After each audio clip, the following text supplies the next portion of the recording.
Bon les amis, aujourd'hui on se retrouve pour une vidéo road trip. Vous le voyez, je suis avec le Xpeng G9. On va prendre la route pour aller jusqu'au bassin d'Arcachon, donc à peu près 650 km entre Paris et le bassin d'Arcachon. Comme d'habitude dans ce format road trip, on va parler des consommations, de l'autonomie, des aides à la conduite. Il y a plein de choses à aborder, surtout que ce Xpeng G9 sur le papier, honnêtement, il est vraiment impressionnant. Une recharge de 10 à 80% en 20 minutes, plateforme 800 volts, grosse batterie de presque 100 kWh, 550 chevaux sur cette version performance. Donc vraiment sur le papier, c'est hyper intéressant, mais je suis vraiment curieux de voir si ça va vraiment bien se passer ou pas sur la route et si les promesses sont vraiment tenues. On embarque à bord, on voit s'il y a un planificateur, comment ça se passe, etc. Et ensuite on prend la route. Il y a quand même une bonne journée de roulage. Allez, c'est parti. Bon les amis, avant de prendre la route et de parler des specs, je voulais quand même vous parler de cet intérieur. Il est quand même assez exceptionnel. Alors on l'avait découvert en statique ce G9 avec le G6 qui est le modèle un petit peu plus petit. Le G9 c'est vraiment le modèle haut de gamme de Xpeng pour l'Europe. Regardez cet intérieur, c'est dingue. On a une présentation vraiment très quali. La marque veut vraiment nous proposer un produit premium. On a un intérieur brun, des sièges hyper confort, une énorme console centrale et surtout cette dalle d'écran. On a un écran ici, un écran là et un écran ici pour le passager. Alors il est visible uniquement par le passager, vous le voyez, il y a une sorte de filtre qui fait que moi je ne le vois pas. On a tous les services, donc du Spotify, du YouTube, Disney, Apple TV, etc. On a les réglages ici de climatisation, de la musique. Ici aussi, regardez cette info divertissement. Je vous mets 2-3 images d'illustration. Mais globalement, on a tous les services connectés, les applications. On a du Instagram, du TikTok, là aussi du YouTube qui sont accessibles durant la recharge. Même si la recharge est hyper rapide, puisqu'encore une fois, 20 minutes, vous pourrez vous divertir durant la recharge. Ça, c'est dingue. On a tous les réglages de la voiture qui sont dans ce système-là. À savoir que comme vous le voyez, il y a très peu de boutons. Même ce bouton ici sont multifonctions. C'est-à-dire qu'on peut régler pas mal de choses là-dessus. Alors par contre c'est pas très intuitif, honnêtement je n'aime pas trop ce système là, on est un petit peu perdu je trouve. Pour le reste, on a un GPS, on a une carte, on n'a pas vraiment un planificateur d'itinéraire dédié. En réalité c'est un petit peu étrange ce système, on a une sorte, quand on met une destination, là, en l'occurrence la teste de bûche, la voiture m'indique les bornes de recharge qui sont disponibles le long du trajet et je peux moi-même créer mon trajet avec les arrêts recharge. Bon, en l'occurrence, nous aujourd'hui on va rouler à vue. Je vais rouler avec Gary qui est juste là. On s'arrêtera peut-être en même temps, au début du trajet en tout cas, parce qu'il y aura une sacrée différence d'autonomie quand même, j'ai une plus grosse batterie. J'ai remis les consommations à zéro, tout est à zéro, tout est ok. Et on va pouvoir commencer à rouler. C'est parti. Bon, premier petit point là, on est dans les bouchons parisiens, les fameux, je ne sais pas si vous connaissez les bouchons parisiens. Comment ça se passe dans ce Xpeng? Alors je l'ai récupéré hier pour être honnête. Et je dois vous avouer que, waouh! Je suis vraiment très agréablement surpris.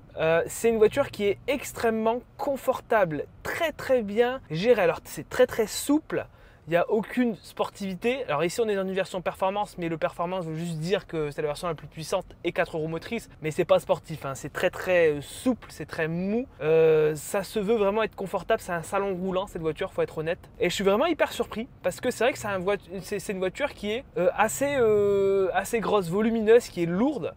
Mais ça ne se ressent pas finalement tant que ça. Ici finalement c'est assez transparent, ça ne se ressent pas vraiment. C'est bien géré, on peut gérer en plus la hauteur de garde au sol. Donc vraiment au niveau des équipements etc. on est vraiment pas mal. Et le confort est vraiment au rendez-vous. Là regardez même en ville, dans un environnement où il y a vraiment beaucoup de monde, ça se prend bien en main. Le gabarit ça va. Ça reste un véhicule qui est imposant, hein, ça c'est le problème de toutes les voitures. Mais c'est pas catastrophique. À savoir aussi qu'on a pour justement un usage ville, j'en profite, du one pedal dans cette voiture, enfin du X pedal. On a même 4-5 niveaux de régénération d'énergie, donc ça c'est quand même pas mal. Bon, je dois vous l'avouer, je suis vraiment déçu par le one pedal qui s'appelle X pedal dans cette voiture, puisque en réalité il est assez moyen. Il ne réagit pas tout de suite, il y a une sorte de délai entre le moment où vous relâchez le pied de l'accélérateur et le moment où le freinage intervient. Donc c'est dommage parce que finalement on n'a pas un vrai mode one pedal et il ne va pas vraiment jusqu'à l'arrêt. Enfin il va jusqu'à l'arrêt mais c'est long, c'est pas agréable, c'est pas bien géré, c'est dommage. Bon alors très clairement là pour la suite du trajet, encore une fois j'ai pas planifié d'itinéraire, rien du tout, pas de borne. On roule vraiment à vue. Ça se conduit comme une voiture thermique, la batterie est tellement énorme etc. qu'on a tellement d'autonomie dans cette voiture qu'on n'a pas besoin de préparer son trajet à l'avance etc. Donc nous on va rouler à vue et on s'arrêtera sur une première station, idéalement Unity, pour bénéficier de la puissance maxi, puisqu'encore une fois, on est sur 300 kW de puissance de recharge sur cette voiture, en tout cas annoncée par la marque. Maintenant, reste à voir si c'est vrai ou pas. Bon, ça y est, là, je suis enfin sorti de Paris, on est sur l'autoroute. Comment ça se passe à 130 km/h? Vous le voyez, ça se passe plutôt bien. Très bonne insonorisation, les bruits de roulement sont inexistants, on n'entend rien du tout. On est vraiment bien feutré, ça c'est génial. Autre fonction, je vais vous en parler. Quand on est au téléphone, j'étais au téléphone avec Gary. En fin de compte, le son sort de l'appui-tête, c'est génial. Du coup, on a une proximité avec l'interlocuteur qui est vraiment folle. Moi, je voulais vous parler d'une chose et là, je vais être un petit peu critique. On va commencer par les aides à la conduite avec cette voiture. Là, on est sur l'autoroute. On a un système d'autopilote dans cette voiture. On a, comme chez Tesla, un commodo à droite qu'il faut mettre donc vers le bas, 2 coups vers le bas pour activer l'autopilote. Donc là, je suis en autopilote. Alors déjà, à 130 km/h, il ne s'active pas forcément. Parfois, il ne veut pas s'activer. On met le clignotant, la voiture double automatiquement d'elle-même. Donc ça, c'est une fonction qui marche bien. Pour le coup, je la teste depuis tout à l'heure. Ça marche bien. Par contre, elle met pas mal de temps à se relancer à 130 km/h. C'est pas hyper fluide, on va dire. Maintenant, il y a quand même pas mal de défauts. Déjà, je trouve que la distance avec le véhicule de devant est trop importante. Et ça, c'est vraiment gênant. Vous le voyez là, par exemple, elle ralentit d'elle-même sans trop de raison parce que le véhicule de devant, selon elle, est déjà un peu trop proche. Alors au moins, c'est hyper sécurisant, mais on aimerait se rapprocher un petit peu plus pour pouvoir avoir une conduite un petit peu plus fluide parce que parfois, elle casse l'élan et c'est pas vraiment hyper agréable. Elle voit son environnement, la voiture. Donc sur l'écran, on a une visualisation de tous les véhicules qui sont autour. Donc ça, c'est bien, c'est précis. Là, vous voyez. Pareil, petit freinage léger, petit freinage fantôme, on va dire. Il y en a quelques-uns, hein, certains freinages. Donc, la conduite en semi-autonome est vraiment pas hyper fluide. Là, pareil, on a un ralentissement, on ne sait pas trop pourquoi. Elle a du mal à garder l'allure, j'ai l'impression. Et si là, je veux doubler, donc je mets un coup de clignotant, elle met du temps à réaccélérer et limite, il faut accélérer elle-même. Là, pareil, elle me dit de reprendre le volant. Donc, ça bip, ça serre la ceinture alors que j'ai bien les mains sur le volant. Donc, vous le voyez, il y a encore du boulot, les gars. Il y a encore du boulot, même si cette voiture est hyper confortable, agréable, impressionnante, etc. Les aides à la conduite maintenant c'est primordial sur une voiture électrique de 2024. Et quand on voit ce qui se fait maintenant chez les premiums, notamment les premiums allemands, parce que c'est ce que vise cette voiture, hein, et bien attention Xpeng parce que pour moi c'est un critère de non-achat, hein, clairement. Hein. Donc là vous voyez, je suis sur la voie du milieu, je squatte un petit peu, je suis à 130 km/h, 2 coups vers le bas, elle veut pas, 2 coups vers le bas, elle veut pas, 2 coups vers le bas, elle veut toujours pas, elle veut pas. Je me mets à 125, là c'est bon. Et là, je me mets à 130 manuellement du coup, et là c'est bon. Donc vous le voyez, à 130 km/h, c'est une vraie tannée à activer. Consommation, là on est à 20 kWh au 100 et j'ai parcouru 83 km de la conduite urbaine, donc forcément les consommations sont plutôt bonnes à première vue. Maintenant ça ne fait qu'augmenter, hein, donc on verra ce que ça donne. Petit pronostic, moi je dirais qu'on sera aux alentours des 25 kWh au 100 à 130, ça me semble plutôt cohérent. Ok, bon ben premier arrêt recharge, on a décidé de s'arrêter ici avec Gary, il est à peine midi, même pas midi. On a parcouru 235 km, conso de 21,8 kWh au 100, c'est pas mal du tout, hein. Vraiment l'efficience est au rendez-vous pour un véhicule de ce gabarit-là, de ce type-là, c'est quand même pas mal. On s'attendait vraiment à avoir 25 voire 30 kWh au 100. Je suis arrivé avec 41% de batterie, évidemment que j'aurais pu continuer à rouler derrière. Maintenant, Gary lui roule en Smart et avec la Smart, ben, il a moins d'autonomie que moi avec la Xpeng. Donc forcément, comme on veut rouler un petit peu ensemble au début, on a décidé de s'arrêter ici. Ça va nous permettre de recharger les voitures en temps masqué, donc on va manger à l'heure du midi. Je vais aller brancher le Xpeng et on va parler des stats, des perfs de recharge. Ça va être vraiment intéressant. Ah ben le voilà, il vient tout juste d'arriver. Regardez-le avec sa belle Smart. Belle voiture monsieur, hein? Bah ça va, il y a pire. Hein. Ça va? J'aurais pu avoir une Peugeot. Hein. Bon alors, qu'est-ce que ça donne? Donc comme je vous disais, on est censé prendre 300 kW avec la voiture. Bon là je suis avec 40% de batterie, donc j'aurai pas la puissance max, hein, évidemment. C'est en train d'augmenter, c'est pas mal. Hein. C'est quand même pas mal du tout. 225 kW. C'est bon ça. C'est pas mal, hein? Donc là ça a déjà commencé à descendre un petit peu, on est à 206. 4 kWh récupérés, 1 minute. Je vous donnerai le bilan complet de la recharge avec un bandeau qui sera juste en dessous à la fin de la recharge. Là, on va aller se poser, manger tranquillement. Et nous, on se reprend tout à l'heure pour la suite du trajet, pour le reste. Donc, je vous montre pas comment ça se passe avec la Smart. Ça, c'est surprise dans la prochaine vidéo. Bon, ça y est. Alors, la recharge, les amis, exceptionnelle. On a été manger avec Gary au restaurant qui est juste là-bas. Donc, on a juste commandé à manger. Mais j'ai même pas eu le temps d'attendre que l'assiette vienne pour débrancher la voiture tellement que ça recharge vite. Et comme la station là est assez petite et qu'il y a quand même pas mal de monde là En ce moment, aujourd'hui, là, j'ai décidé de débrancher à 83%. Donc là, je suis à 83% de batterie. J'ai récupéré 44 kWh de capacité, ce qui est énorme, en seulement 15 minutes de recharge. Donc juste le temps d'aller au restaurant, d'aller aux toilettes, commander le repas. Même pas de manger le repas, c'est totalement dingue. Vraiment, cette voiture, au niveau de la recharge, donc là j'ai pris 225 kW. Les 800 volts sont bien présents. Et ce qui est bien, c'est qu'on aura une très bonne courbe en plus. Qu'est-ce qu'il va faire? Il va faire un démarrage.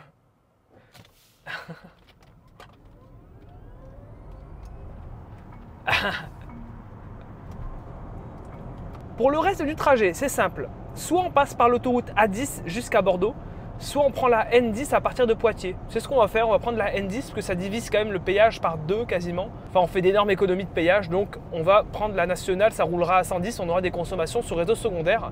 Ça va être vraiment intéressant. Là, de toute manière, je suis toujours sous les 22 kWh au 100, donc on voit que c'est plutôt efficient. C'est même vachement efficient, donc c'est pas mal du tout. Allez, on se reprend tout à l'heure. Bon, ça y est, maintenant, on est sur la nationale 10. Alors, mes dernières consos sur l'autoroute, on était à moins de 22 kWh au 100 toujours, on était à 21,9. Et c'est finalement la première voiture électrique chinoise que je teste qui est efficiente et qui recharge très vite. C'est quand même une première, il faut le noter. Là, on est au réseau secondaire, donc forcément 110 maxi sur la N10. Je me mets à 113 compteur pour rouler à 110 réel, parce qu'il y a 3 km/h d'écart. Les consos sont en train de descendre, donc on fera un petit point tout à l'heure. Là, ça fait 154 km qu'on roule depuis notre poste du midi. Il me reste 50% de batterie. Donc j'ai consommé 30% pour faire 154 km, ce qui est quand même pas dégueulasse. Honnêtement, on voit qu'avoir une grosse batterie quand même c'est cool. Ça permet quand même de rouler derrière avec cette voiture. Et cette consommation-là, on pourra faire avec une charge pleine de 100 à 0%. Plus de 400 km sur autoroute, 400-450 km à peu près. C'est vraiment pas mal du tout pour une voiture de ce gabarit-là, 4 roues motrices aussi puissantes, plus de 550 chevaux. C'est quand même vachement bien. Pour parler encore une fois du confort, là je suis sur le réseau secondaire. J'ai le siège ventilé, on a les sièges massants. Alors les sièges massants, c'est un vrai bonheur. Et là vous le voyez, dans ces conditions-là, les aides à la conduite marchent très bien. Il n'y a rien à dire. Quand il y a peu de monde et que la vitesse n'est pas très élevée, là, 110 km/h, ça marche vraiment bien. On a beaucoup moins de freinage fantôme. La voiture respecte beaucoup plus les lignes, le placement au sein des lignes, etc. Donc très clairement, il n'y a rien à dire. On voit que cette voiture n'est pas conçue pour l'autoroute, ou du moins, il y a encore du boulot pour les autoroutes.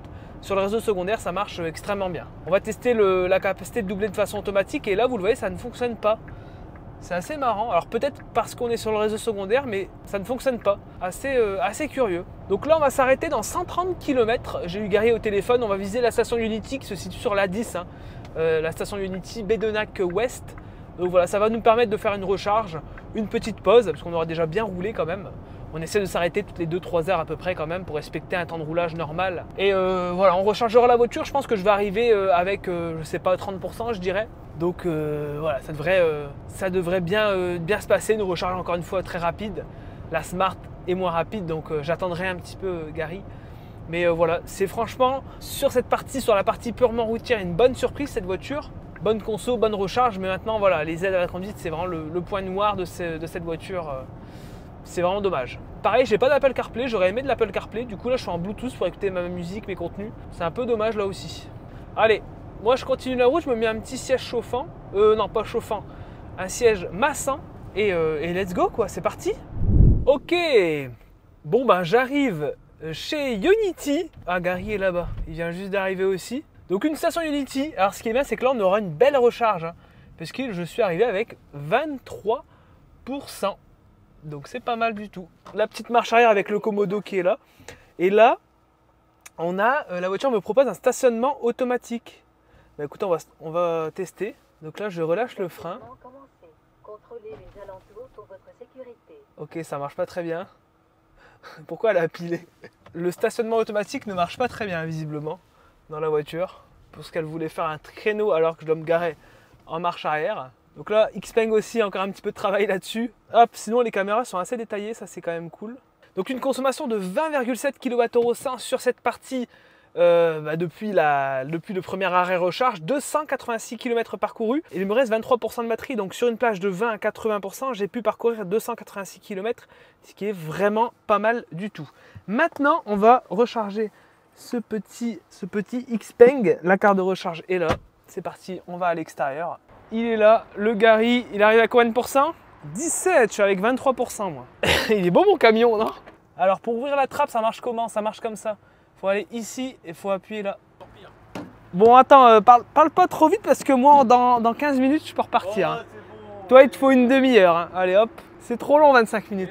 Gary, le 800 volts, beaucoup disent que c'est inutile, on s'en fout. Non mais c'est marrant. Mourir en dit long, non? Ouais, Non. je pense que ton rire en dit long, c'est Ouais. clairement je pense l'avenir finalement, on le voit quand même. C'est obligatoire. De Ouais. toute façon, c'est simple. Les poids lourds vont s'équiper et les poids lourds seront en 800 volts, voire même 1200 volts. Et il y a une raison à cela, c'est tout simplement la réduction de la section des câbles. Et vous avez besoin de moins de courant vu que vous passez plus de tension. P égale 8. Voilà, c'est beaucoup plus efficace de passer par le 800 volts. Donc à l'avenir finalement ça va se répandre tranquillement et on le voit avec Oui, Renault d'ailleurs clairement, Renault qui annonce du 800 volts pour 2027. Tout à fait. Voilà. C'est obligatoire. Et 297 kW. Waouh! 317. C'est incroyable. C'est la... Oh, c'est redescendu, c'est bon. Ah ouais, c'était un pic. Ouais, c'est redescendu. 269. Tu sais qu'il y a des camions qui ne rechargent pas à cette puissance de recharge. Je suis sur le cul. C'est la première fois que je vois ça. C'est la première fois que je vois Bah là, ce chiffre. 272 déjà, là elle les tient bien. Hein. On n'est pas sur de la Renault Mégane. Hein. Alors on est loin de la Mégane. Ça c'est... Ou du Scénic. Toi tu connais bien chez Ouais. Hyundai Ioniq 6, tu prends combien au max du max? 239 kW. Ok, donc Gary, remballe ta Ioniq 6. Ouais, je m'en vais. Tu peux remballer Mais moi, j'aimerais ta bien merguez. Pourquoi Xpeng, pourquoi ce gros monstre et pas la P7? Pourquoi on n'a pas le droit à la P7? Non, mais on a le G6. Le G6 qui est une sorte de modèle Y. Oui, mais moi je veux qu'on ait droit à la P5 et à la P7. Les berlines. Et Ouais. pourquoi pas une compacte? Peut-être parce que ça se vend pas. Hein. Je garde ma hashtag 3, c'est beaucoup plus raisonnable. Même si c'est du 400 volts, ça va, ça charge quand même correctement. 25 minutes, c'est déjà bien. C'est pas mal. Bon, bah on prend un petit café et après on va repartir. On fait le débrief comme tout à l'heure. C'est parti. Ok, bon, après une vingtaine de minutes, 25 minutes exactement, on va couper la recharge. Je suis maintenant à 90% de batterie et j'ai rechargé 70 kWh en 25 minutes. Waouh, franchement waouh. Là, ça permet de rouler avec ce que j'ai récupéré 300 km facile sur autoroute. Donc on est à bien plus de 2h30, 3 heures de roulage. C'est quand même génial. Voilà, petit défaut, vous le voyez. La trappe s'est refermée avec le petit capuchon. Regarde. Arrêtez avec vos caches. Et du coup, je suis obligé d'aller dans ma voiture pour les réouvrir. Attends, tiens, vas-y, installe-toi derrière, on va voir. Tu fais combien, t'as dit, à mettre 1m80 mon copain. Bon, là, c'est bien reculé, hein, je crois. Ah, c'est quoi ce truc? T'es bien là ou pas? Ouais, je suis bien. J'ai mis en route les sièges massants sans faire exprès. C'est génial, hein, c'est vraiment exceptionnel. Hein. Ouais, c'est vraiment véhicule avec chauffeur. Quoi. C'est Très pour les chic, très VTC, machin. C'est asiatique. Non, mais il faut dire que on va dire les cadres chinois adorent être conduits. Et en fait, ils achètent la bagnole et qu'ils veulent, et après ils font conduire leur chauffeur attitré. Là, tu peux régler le siège, tu vois, tu peux jouer et tout. C'est bien fichu, hein. Et t'as un mode première classe lounge, ici sur le siège de devant, qui s'allonge complètement. À l'avant, c'est ça, regarde. T'as un mode, genre vraiment, le truc s'allonge et tout, enfin, c'est génial, hein. Tu vois, t'as un système là de repose-pied, Ah oui, d'accord. et en fait, t'appuies sur le bouton. Honnêtement, on n'a pas trop trifouillé. Relax, quoi. Relax, c'est ça. Bon, retour maintenant, ben, on va jusqu'à l'hôtel, il reste 1 heure et demie, je sais plus. Même pas, je pense pas. Et on fait le débrief général là-bas avec le coût du trajet, etc. Allez, c'est parti. Bon, les amis, ça y est, nous sommes arrivés sur le bassin d'Arcachon avec la belle pluie. Alors à chaque fois que je viens à Arcachon, il pleut. Alors je sais pas si c'est un hasard ou pas, mais je ramène la pluie du nord jusqu'ici au bassin. Mais bref, ce n'est pas le sujet. Il est 17h19. Ça a été assez rapide finalement, ce petit trajet Paris-Bordeaux. Alors le bilan de cette seconde partie, toujours des consommations pas mal du tout. On est à 20,1 kWh au 100. Et une autonomie restante de 77%. Je suis agréablement surpris par l'autonomie de la voiture, par les consommations. Excellente proposition en termes de confort, etc. sur la route. Très agréablement surpris par ce trajet aller. Encore une fois, j'espère une mise à jour pour améliorer tout l'aspect des aides à la conduite, etc. Mais on espère que ça arrivera.